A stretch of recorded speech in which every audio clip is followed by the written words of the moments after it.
নড়াইলে কয়েক বছর ধরে হচ্ছে না সুলতান মেলা। বিশ্ববরণ্য চিত্রশিল্পী এস এম সুলতানের নামে এই মেলা আয়োজন থমকে যাওয়ায় নাখোশ নড়াইলের সংস্কৃতি অঙ্গনের মানুষজন।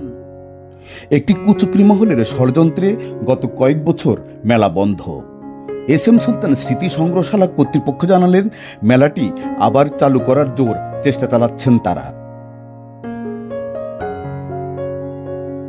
মেলাটা আপাতত বন্ধ আছে।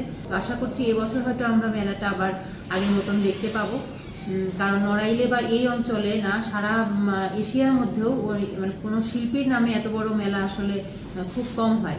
বিশ্ববরণ্য চিত্রশিল্পী এস এম সুলতানের ডাকনাম ছিল লাল মিয়া। 1923 সালের 10 আগস্ট নড়াইল জেলার মাছিমদিয়া গ্রামের এক দরিদ্র পরিবারে তার জন্ম। ছেলেবেলা থেকে তিনি ছবি আঁকতে ভালোবাসতেন।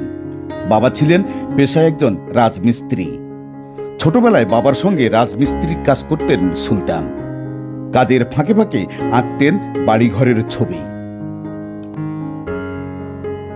এস এম সুলতানের বসতভিটা, সমাধি এবং জাদুঘরকে কেন্দ্র করে 27 একর জমির উপর গড়ে উঠেছে এস এম সুলতান স্মৃতি সংগ্রহশালা। পাশেই চিত্রা নদীর পাড়ে রয়েছে তার বিখ্যাত সেই বজরা, যেটির নামকরণ করেন ভ্রাম্যমাণ শিশু স্বর্গ হিসেবে।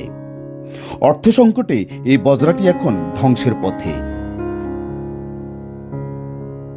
আমার কাছে যেটা মনে হয়েছে যে উনি সবসময়ের জন্য গ্রামের শিশুদেরকে ঘিরেই বেশি, ওনার একটা কথাও ছিল যে আজকে যে ছেলেপেলেরা মারামারি বা গণ্ডগোল যাই করুক না কেন, এদের মধ্যে যদি শিল্প বা সাহিত্যিকের ইয়েটা ঢুকাই দেওয়া যায় তাহলে এরা এটা করবে না। পশু পাখি খুব ভালোবাসে, উনি ছোটো বাচ্চা কাচ্চাদের খুব ভালোবাসে।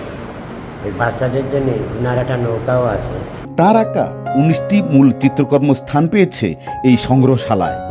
শিল্পী এস এম সুলতানের এই ছবিগুলোতে প্রাধান্য পেয়েছে গ্রাম বাংলার মানুষের সাধারণ জীবন। প্রতিদিন দেশি বিদেশি পর্যটকের পদচারণায় মুখরিত থাকে পুরো এলাকাটি। এশিয়া উপমহাদেশের সবচেয়ে বড় চিত্রশিল্পী ছিলেন এস এম সুলতান।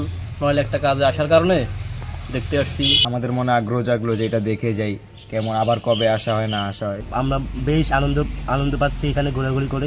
তিনি গ্রামীণ জীবনকে এত সুন্দরভাবে ফুটিয়ে তুলেছেন যেটা আসলে বলার বাইরে। এস এম সুলতানের ভ্রাম্যমাণ শিশু স্বর্গ মেরামত সহ আবারও ঐতিহ্যবাহী সুলতান মেলা চালুর দাবি জানিয়েছেন এখানে ঘুরতে আসা পর্যটকরা।